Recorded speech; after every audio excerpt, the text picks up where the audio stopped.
Welcome to the Borealis Experience. I'm your host Aurora, and I'm very happy to be spending some time with you today. I'm currently still in Germany visiting my family, and I thought I was going to make some time today and send out a podcast episode for you. What people will remember about you. I feel it's an important thing to think about, because oftentimes we think we have to do a bunch of things, we have to bend, we have to overly adapt, change our nature, do things that we don't really want to do in order to fit in order to touch people's hearts, in order to be part of society, in order to belong. And I'm here today to tell you that it is way easier than you think to be memorable, to have an impact on people's lives.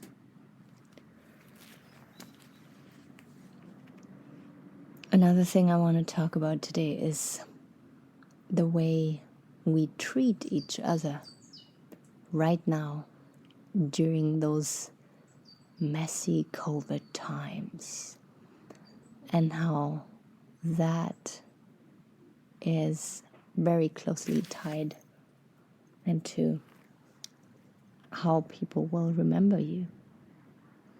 I feel that a lot of people are very strongly opinionated right now. And for a good reason. We all feel that there is a big change coming up. We all feel uncertain. We all feel fear, uncertainty together. And it's a lot. It's too much for most of us. Some of us lost our jobs. Some of us are in deep distress. And that is when reality circumstances bring out the worst in people. And the way we treat each other during those times is going to have an impact on our future relationships, because we're not quite as good as elephants in memorizing and remembering how people made us feel, but some of us are really, really good at that. It's kind of a protective mechanism too, right? Like when someone treats you bad, you remember, because next time around you want to avoid that topic, that situation, maybe the person altogether. So first of all, I want to raise awareness on how you approach this situation right now and how radical you are with your views. Because imagine from one day to another this situation being lifted and all the stress gone. What is left over? Left over is how we treated each other and how we made each other feel, the things we said, the things we've done. And we have to be aware of that. We can't just be emotionally driven or ego driven and wanting to get our point across to every person we meet. And for people who are not on the same page as us, treating them poorly, ignoring them, shutting them out, judging them, maybe even hurting them verbally. And I really, really couldn't care less on which side you are right now.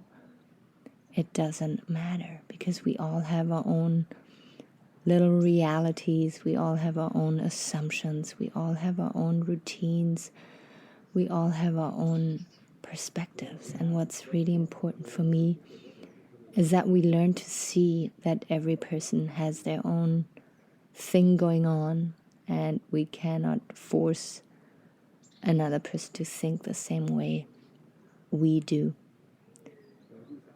I live in Canada with my boyfriend, grandma, and mom. The only people who are really on the same page in my life is my boyfriend and then a couple of friends here in Germany. And here in Germany, I'm the only person who has one opinion. And it was really interesting for me to see that it's possible to not talk about the hot topics and to still get along and to know that, yeah, the other person is on a very different page, but we focus on something else. We focus on quality time and other topics. And that's super, super awesome that this is possible. And now back to the title, the original topic of this episode. What are the things that people are going to remember at you? And I can just emphasize this. I can't emphasize this enough. That people are going to judge you. People are going to remember you on how you made them feel. Did you make a person feel inferior? Did you make a person feel awesome and empowered? Did you question their behavior? Did you put them on a spot? Did you listen? Or were you the one constantly talking and trying to educate? People will remember that. People will remember how you made them feel.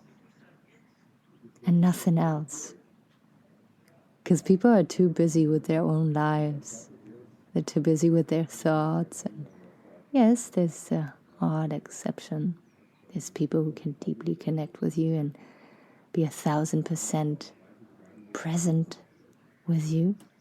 But even those people have their own lives and they think of you and then remember, how did that person make me feel? And it's not necessarily a conscious thought, a conscious, like an awareness, but on an emotional level, or emotional body, so to say, will remember how people made us feel.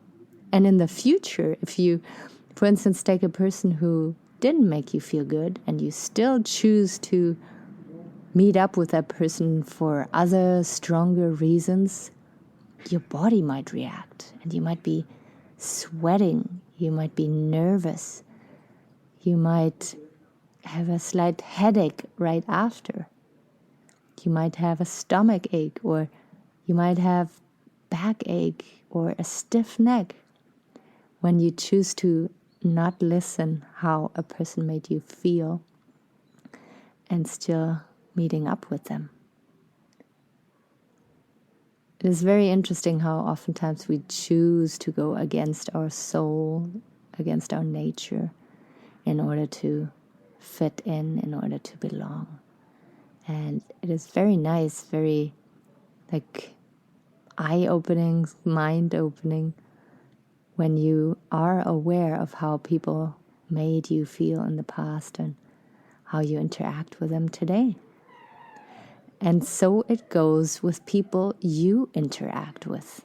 I want to apologize for all the background noise here. I'm in Germany, as I said, and there's just lots of people around here, and I just tried to find a most quiet spot for you, but it's still way louder than when I'm back home in Canada. So how you make a person feel. When you meet up with a person, do you think about all the stuff you want to get out and share with them? And you want to get advice, you want to see a reaction, you want to, know what they think about your stuff? Or are you truly interested in them and in what they are accomplishing and how they feel on a daily level and what their dreams are, and then even going back to their childhood or family stories, can hear it in my voice already that when you show genuine interest in a person, they will not forget. They will feel touched. You will be able to touch their heart. And people don't forget about that. So, for the next couple days until I publish my next episode, I want you to be aware of how you interact with people and how you make people feel. Because a lot of times when we are navigating difficult times, when we feel lonely, when we feel life is tough and people are being annoying and people are just assholes, right?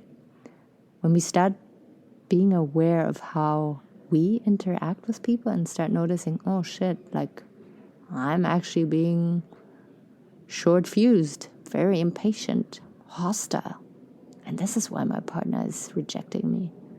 Or this is why my children throw one tantrum after another and are just very, difficult to be around. If we start looking at ourselves and how we interact and what energy we put out there towards people, we start seeing things and then we can change these things. And in the future, I want to talk about how we can change things that we see about ourselves, but don't like, want to change, and then how we can go about this. It is such a beautiful journey to be on when you become self-aware of what you put out into this world. And I'm very excited to be on this journey with you. As I promised, I will be offering coaching calls here soon where we can talk about your stuff. And no matter where you're at in life, sometimes we feel stuck. And sometimes it is nice to pour your heart out to a stranger and then reorganize yourself and maybe even let go of beliefs, patterns, habits, and steer the wheel of your life into a different direction. I'm going to call my business Monkey Mind Coaching because I love that expression of the monkey mind. I'm very at war with my monkey mind at times, and I learned to accept it and make sense of it and befriend it. And it's a very fun journey sometimes even to be on. And sometimes it's also very tough, and then it's wonderful to have kind of a wing woman next to you, where, as I said, you can pour your heart out, you can talk about your process and your wins and your failures, things you want to do better in the future, and from there we can steer your wheel into the direction that will help you reach your goals and get closer to your dreams. Thank you endlessly for listening today. If you haven't already, please subscribe to my podcast here. And if you want to leave me a little compliment or critique, then leave a review on Apple Podcast. It's endlessly precious for me. Take really good care of yourself. Until next time, bye-bye.